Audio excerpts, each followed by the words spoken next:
I just recently got reunited with a friend and realized that he was going down the wrong path. But because of what he's learned from reading Hitler's book and learning about his life, that he was actually able to see a lot of the stuff that's going on. I just really feel like this is something that needs to get out there. Because who else is going to really be able to talk to us today about Hitler than somebody who actually basically worshipped him and looked up to him as a hero.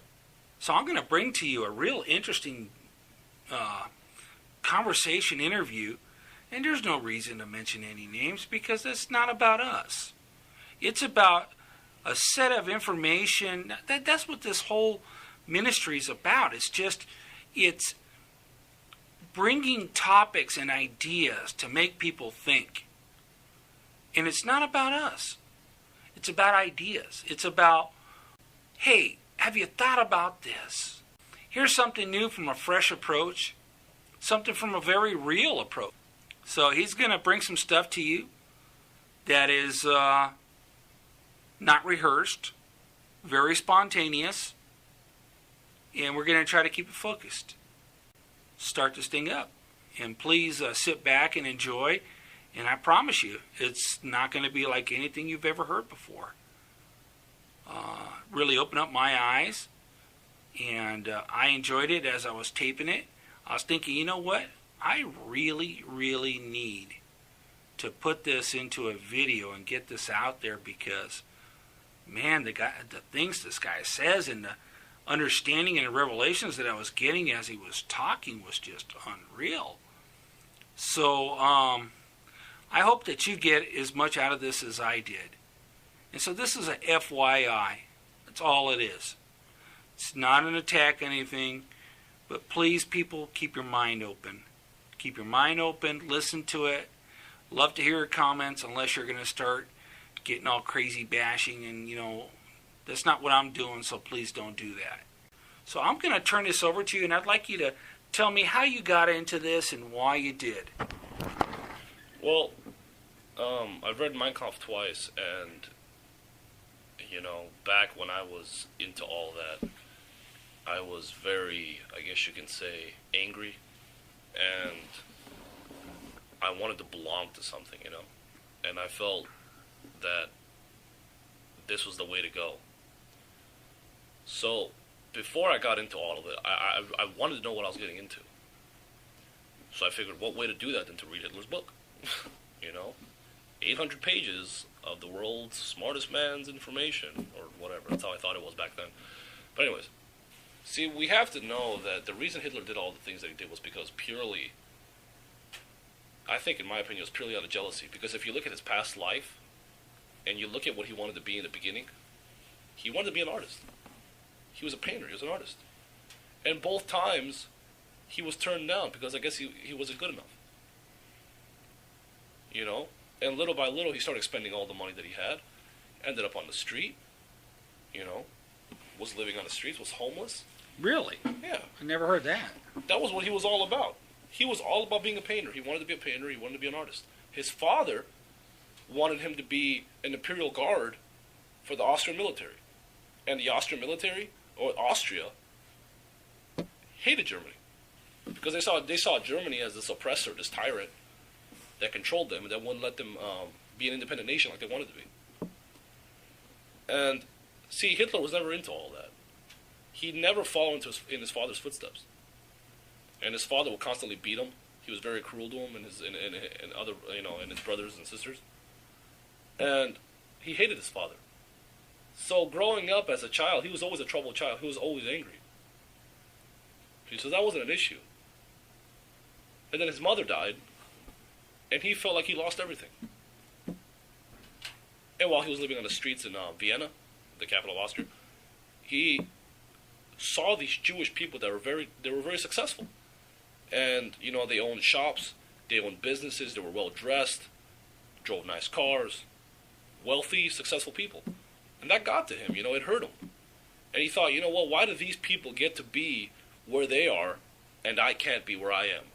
You know, it was a jealousy thing. It was the reason why I'm on the street is because of these people. It's their fault. You know? Little by little, he started going to his little political meetings. And back then, anti-Semitism was a huge thing.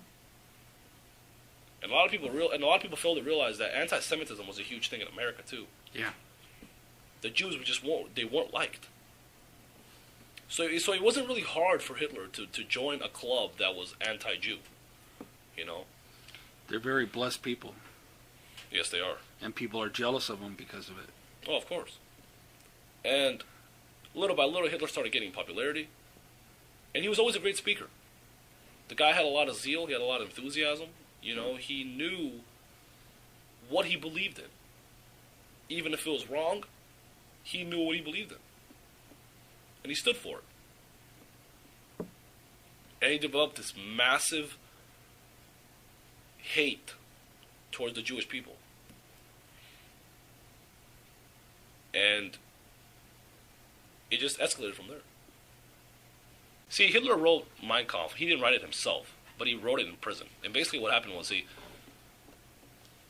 he was thrown into prison after the attack on the Reichstag, which was the German government, or the German parliament, I guess you can say, in that time period. This is before World War I. And he got thrown into jail for that. And while he was in jail, he wrote a book. And he had a guy, type it out for him on a typewriter, and he was basically just spilling out his ideas, and the guy was writing them down as he was spilling them out. And basically what the book is, in English, it's My Struggle. And basically what he goes over, why he hates the Jews, why the white man is superior, why he talks about race, and he talks about, why he believes the things that he believes. And he wrote out all his ideas of how Germany was going to be if he came into power. See, everything was written out years and years before in this thick book that was published while he was in prison of what he was going to do if he was brought into power and when he was brought into power. See, because in his mind, he was already the Führer of Germany. And he knew that he wasn't going to stop. His ambition wasn't going to go to waste after he got out of prison. And he was supposed to be in prison for a lot longer, but really he got out after about 2 years. And what blows my mind is the fact that the guy talked about everything he was going to do long before any of it happened. And see, people are reading this book 10 years before this guy is coming into power, say. And they're thinking, oh, well, this is just, rubbish. This is, none of this is going to happen. This guy's a maniac. He's a psycho. We don't believe any of this stuff. And it's funny to me because people didn't even think about it for 1 second. That maybe this can come true. Maybe. They took no heed to it. And little by little, when he came into power, little by little, all the rights were being taken away. Right underneath their noses.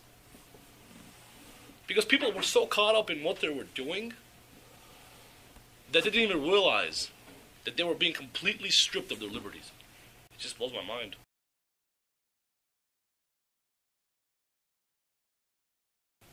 You see, Hitler became chancellor in 1933, and what happened was he promised change. And he said, you know what, Germany is a weak country right now, the economy's not doing very well. I'm going to bring change. If you elect me as chancellor, I'm going to bring change.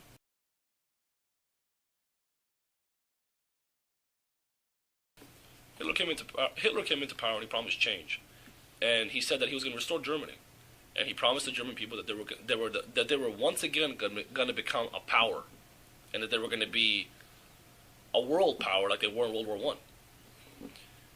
And the German people were already in a state of, high taxes, inflation, just completely destroyed infrastructure, no economy.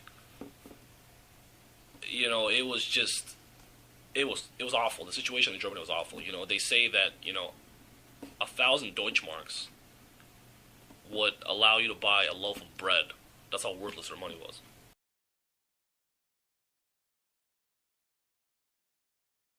All they needed was one man to come in and say, you know what, I'm going to help change this country.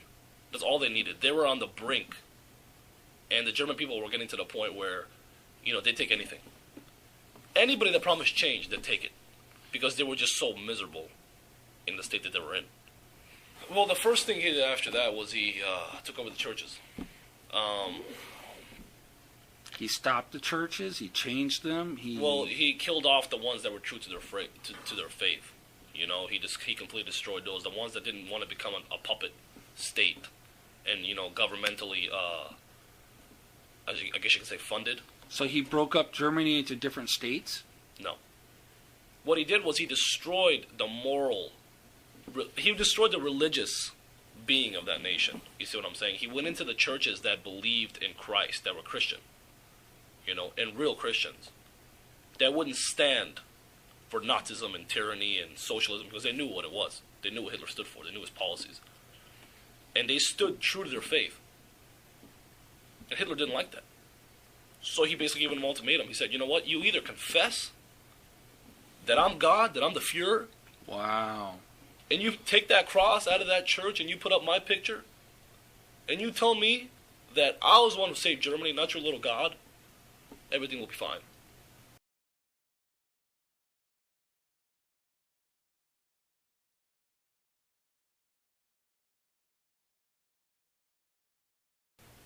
And the churches that were true to the word, that they were true to Christ, they said, no, we're not going to do that. You're not our God.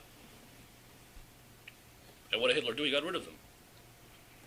The other churches that were, that just fell away and that, cared more about money, and, they got bought off. And, and Hitler, what he did was he didn't want to let the German people see. He did all of it behind closed doors, you see, and he did it slowly. He didn't do it out in the open for everybody to see, because he knew that people would get freaked out. And that if people saw these mass murderings and all this stuff that's going on, that's really what he was doing, they would have said, hey, what is this guy doing? We need to stand up for our rights, we need to rebel, this is goes against humanity and all that. But he basically took over the churches first. And then from there, it was all downhill from there. Once you destroy the moral, the religious, spiritual foundation of a country, you've literally destroyed that country. Because when you don't stand for something, you'll fall for anything. And if you have no spiritual foundation, you're bound to fall away, and you're bound, for destruction.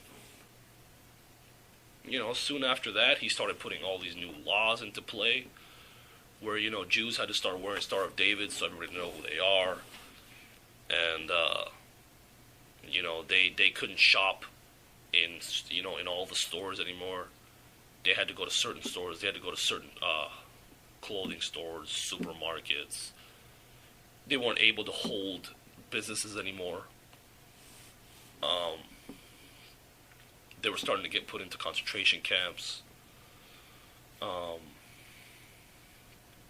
That didn't just happen to them. It also happened to the homosexuals. It happened to the gypsies. First of all, the man was, I guess you can say, a humanist. And a humanist... Give me a quick definition of humanist. Well, it's a person that cares... It's a person that doesn't really care about humanity. He just hates his fellow man. Well, let's go back to Hitler. Because if we want to know what's going to happen in the future, we have to know what started it. History repeats itself.